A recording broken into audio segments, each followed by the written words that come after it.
back to the drawing board. Couldn't straighten that thing out. It's a little too bad. That is old. Yeah. It's good. Welcome back to Rebuild Rescue. So today Joe and I have a lot of stuff to do here in the rescue hangar. I'm going to be over here working on the 401 where I can finally get those tip tanks mounted up. It's been a struggle to get those mounts on. And meanwhile, I'm gonna be over here. I got a table full of parts for the Saratoga. I'm gonna get them cleaned up, painted, protected, and we need to get this thing flying. We got missions that are waiting for us to take care of, so. Absolutely, yeah. I can't wait to get this thing up. This has to be one of the smoothest, and you haven't flown in it. Nope. Man, like we just flew it back, ripped it apart, so it's gonna be really good to get this thing together. And first, I just love that clean look of a clean, painted, new firewall forward. I think we do a little more than we have to. Well, we're overhauling everything else, so we might as well make it look nice as well, so. All right, well, let's get at it, man.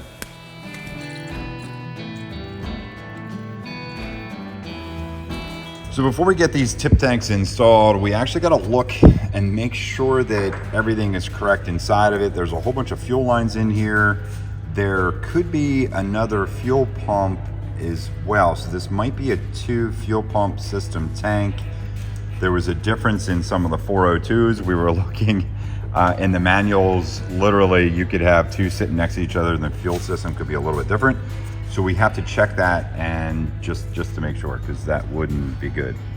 Changes things. Yeah, so we're gonna get and pull this off, and then that'll let us see inside of here so we can inspect the chamber and see what's in there.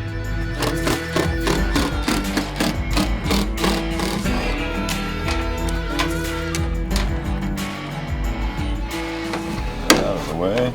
Yeah, so it's so nice to open something up, a part up, and have it nice and clean. So if you guys look in here, how clean it is. And if you guys also look, right there is the secondary fuel pump, and man, it's like really clean in here, especially compared to the 401. 401 tank has like dead birds in it. Maybe not dead birds, but pretty close. So the other thing about the 402 tanks, you can see this is where some of the fairings, this is the clips where the fairings and stuff screw into. And so these anchor nuts, this is where the fairings screw in. On the 401, these things were leaking like crazy, and most of them were stripped out. So I haven't checked to see if these are stripped out or not, but the nice thing is, when you look inside there, you can see that the sealant is in good shape yet. So hopefully none of these leak. We will have to test them, but that'll save us a ton of time.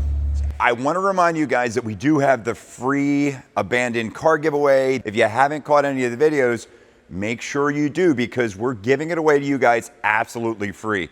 The whole outside of this car was all redone. We just stuck a ton of parts into it because we've been working on it in the background, in between working on this and all the other things we're working on. So if you want a free car, make sure you subscribe to the channel, you like each video, and you say, hey, I want the Austin in the comments down below. Even in this video, right now, we just showed you the car. It's also been on 23rd Garage. It's been on Tim Gentry and Sons. Find it, I want the Austin. Make sure you subscribe to Rebuild Rescue. I can't wait to give away that car. It's gonna be so much fun.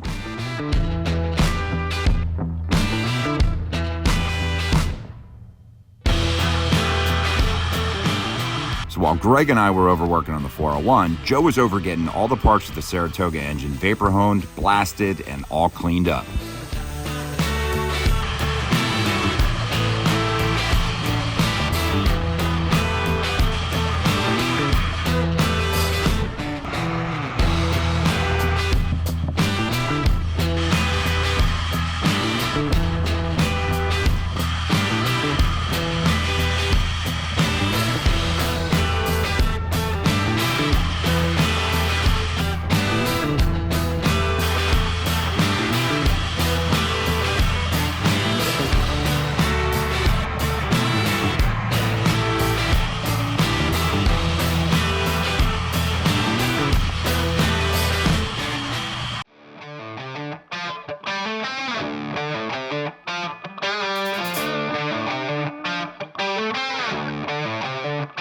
Hey Greg, let me take a look at this, man. So I was a little bit worried about this when I was pulling them off of the 401 wings. If you look, this last hole here is offset by like a huge amount, and it already looks like someone oversized. The bottom looks off too. Yeah. So I guess at this point we got to find brand new ones, and hopefully they're not pre-drilled. So after all the work of getting these mounts off of the 401, getting them all primed and cleaned up, so the last 2 holes, everything else looks pretty good, but the last 2 holes are off a little bit. And if you look at this 402 mount, it really just doesn't look like it was drilled correctly in the jig. So we're gonna have to find new mounts. Hopefully they're not pre-drilled, or we might have to get some specially made that aren't pre-drilled. Yeah, I'll have to figure something out. So back to the drawing board. I'm gonna get on the phone and see if I can't find mounts that aren't drilled.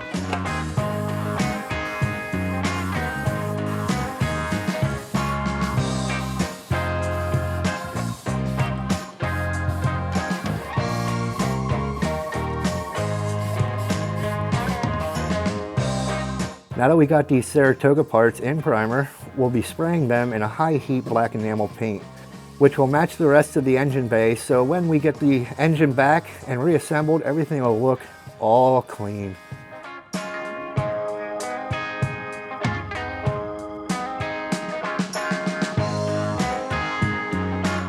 So I got all those parts painted up. They're going to be ready to go back on the Saratoga. I'm going to be looking fresh and crispy. Now I have another round of parts I got to paint, some of which are going to be black as well, which is all the baffling.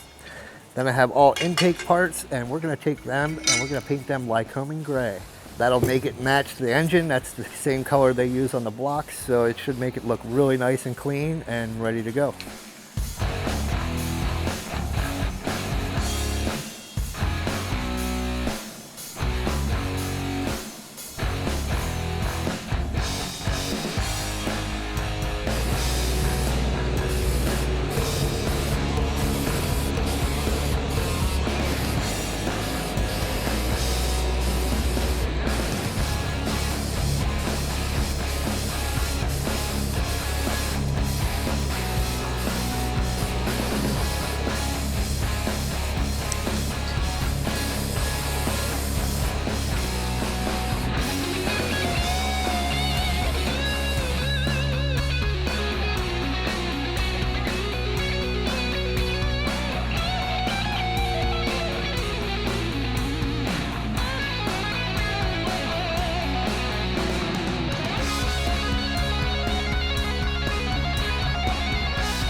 Greg has been over here for most of the morning working on the wiring of the 401, because we all know wiring is real easy to do, and we're going to get this done in like a day.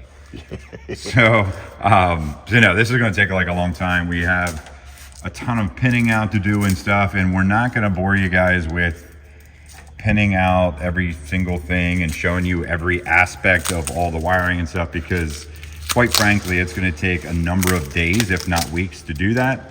But you'll see Greg or I or me or Joe or, going through different parts of this in the videos here moving forward. But it's one of those steps that, you never want to do, because it's we just love doing it. Yeah, it's not exciting whatsoever. But it's necessary, and it's got to be perfect. You guys remember a few videos ago, we pulled out all of these little lines because we're not going to have oil running into the fuselage anymore, because we're going to have a complete digital engine analyzing awesome system. And that one is just going to have a control box that goes in the wing with one communication wire that goes through into the fuselage. No more fuel, no more oil in the fuselage for the 401. So right now, Greg is filleting this harness here. So we're gonna figure out what goes to what and what we're not gonna use anymore. So I'm gonna have to get in here. I'm gonna have to check out the control cables, all the pulleys and stuff like that, because we want to get that stuff rigged up, and we may have to overhaul those depending on what they look like. So I want to get on that and possibly get them pulled out. Yeah, it's tedious work, and we might show some of it. We may not show all of it, because again, quite frankly, it can be a little boring and very tedious and take days and days. So we'll show you guys some of it we're not going to show you, but rest assured, we're in here in the hangar working. So it looks like our props for the 401 just arrived, completely overhauled and brand new used. Oh, and look, my 235 prop is back as well. Couldn't straighten that thing out. It was a little too bent. Just a little too far. Yeah, that thing was like a pretzel. But it will make good wall art. That it will. That one I'll hop over and give you a hand.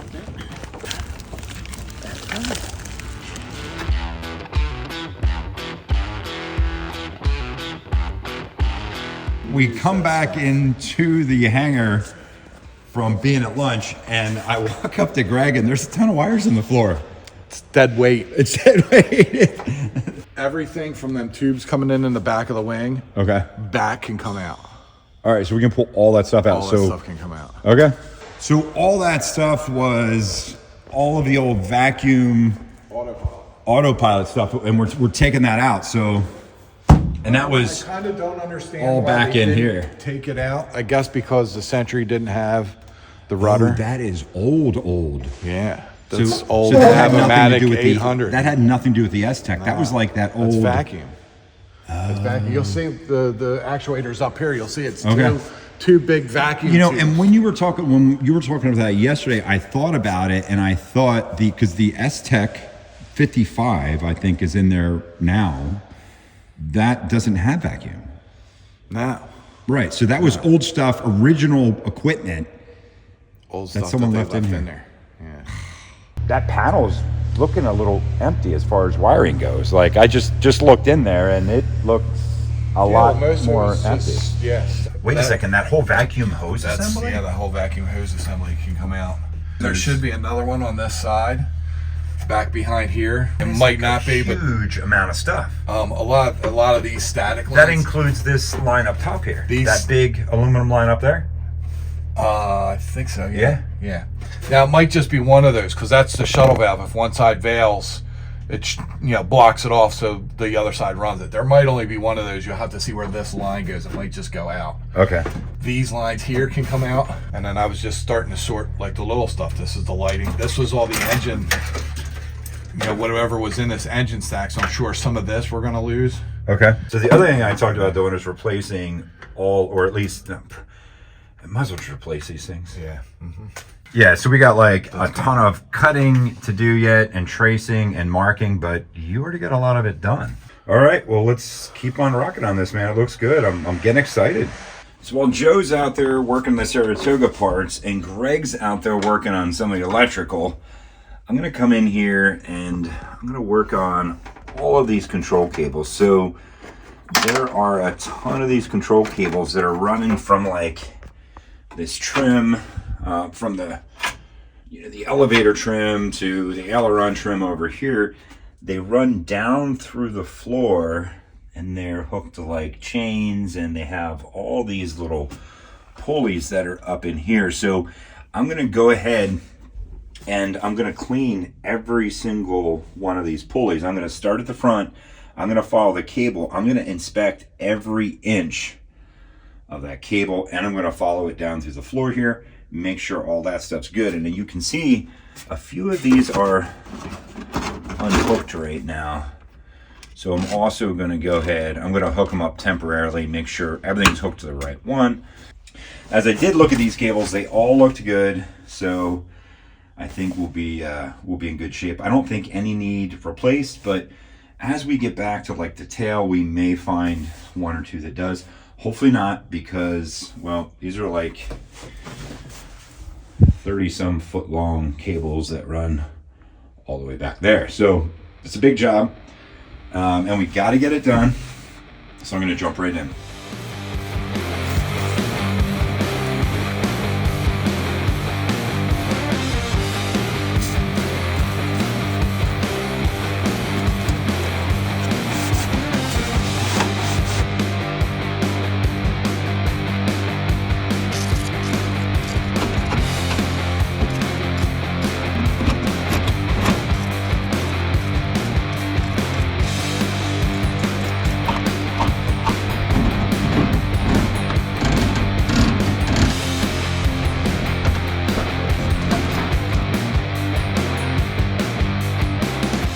far, everything's looking really good. So I did use the coil with some silicone in there, and I have to tell you, you know, those pulleys, like they're all really loose. They're moving really well.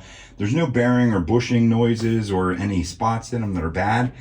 They're looking really good. So I did the same back here, and these things roll perfectly. So the job so far has been pretty easy, other than a couple of them being unhooked and one of them being kind of off the rail, which I can't really set it right now because it's not hooked up in the tail at all. So I'm just going to keep following this back, and as I get through the tail, if I find any pulleys that are bad, I'll pull them out. But I was going to pull them all out, but I really don't have to because they're in really good shape. So everything's rolling really well. So I'm just going to keep lubing them and keep following these cables back, looking for frays, looking for any type of corrosion. But so far, so good.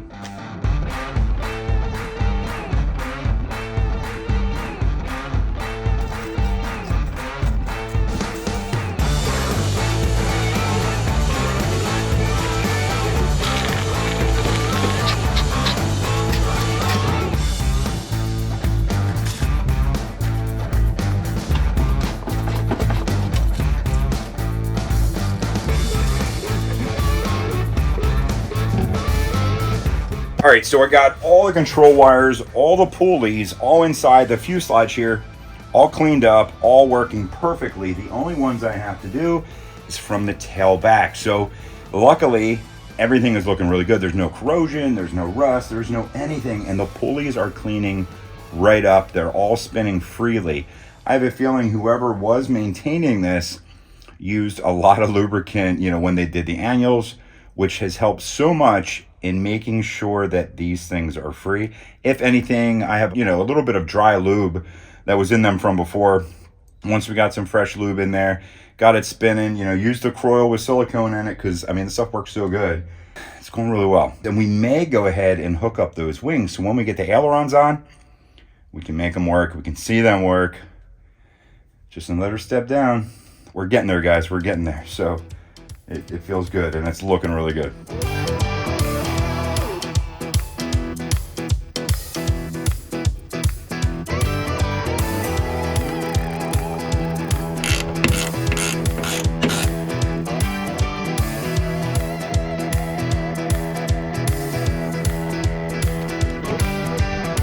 So before I put that last pulley back in here and finish this job up, I'm gonna go ahead and clean this out, because if you guys look, there's like a whole bunch of gunk down in the corner here. So we're gonna get that out. I'm gonna get that pulley installed. And other than the stuff back in here, which is just a little bit of cleaning and straightening these wires out, this job's done.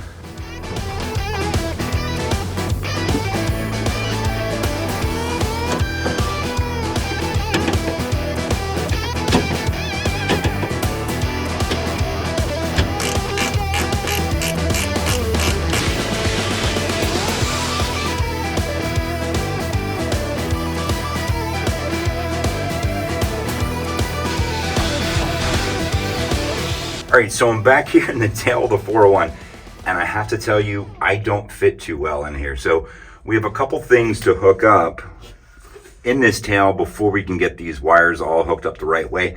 But I did inspect them. They do look good. And I believe we're gonna be good to go. Those pulleys up there. So these pulleys are good. They're free. Everything's working well. And these last part that I was really worried about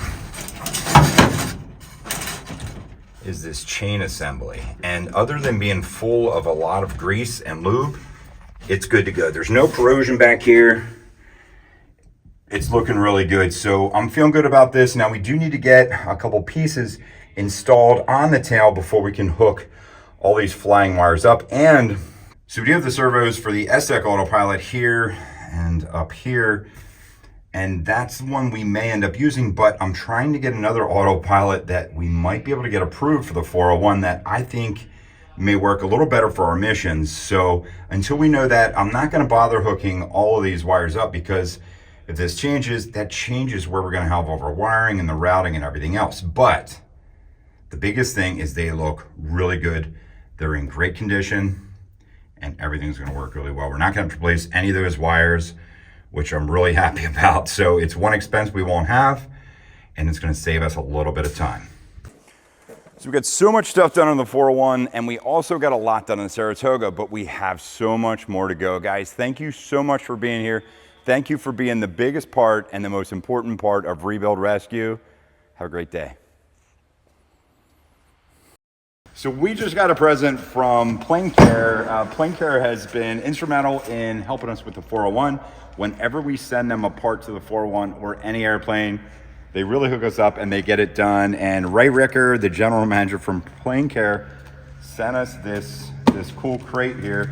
And Joe has been dying to open it up. So let's open it up and let's see what's in it. Well, any crate that comes with its own crowbar has got to be something cool inside. It's got to be something good.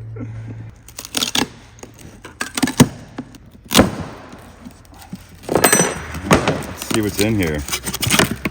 What? Oh, just the thing that we like here.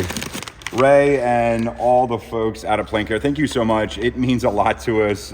So thoughtful to send this out to us. This is cool. So we got snacks for at least half a day. I mean, Well, this one- Harrison's gonna eat half this, right? Yeah. Yeah, it'll be nice to get some of these snacks. What do you guys do? They're almost gone. It wasn't me. It's good. I'm not gonna lie. Man.